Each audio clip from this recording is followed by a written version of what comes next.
Hello everyone, welcome to my mini blog. আজকে তোমাদের সাথে আমার গোপোষণার একটা অঙ্গরাগের ভিডিও শেয়ার করব। তো সবার প্রথমেই কিন্তু আমি ওকে পরিষ্কার করে নিয়েছি।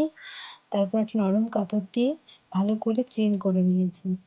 তারপর ওর কিন্তু একটা আলাদা সাবান রয়েছে, সেই সাবান দিয়েই ওকে ভালো করে স্নান করিয়ে নিয়েছি। তারপরে ছোট্ট প্যান্টটা ওকে পরিয়ে নিয়েছি। এটা কিন্তু কেনা নয়, এটা আমার মা ওকে বানিয়ে দিয়ে গেছে।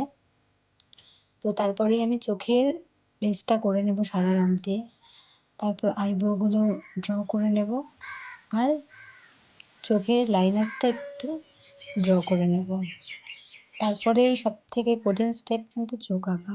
প্রতিবার চোখ আঁকার সময় আমি এটাই ভাবি যে কোনো ভুল হয়ে যাবে না তো?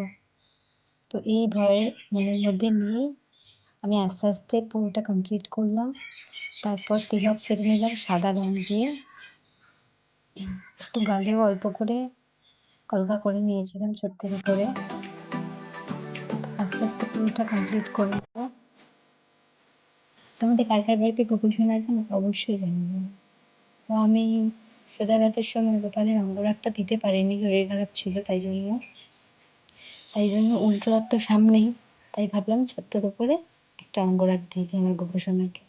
লাল দিয়ে হালকা টাচ আপ দিয়ে নেবো আর সুন্দর করে আমার গোপোষণা দেখে নেব। লাস্টে একটু আলতা পরিয়ে নিয়েছিলাম পায়ে।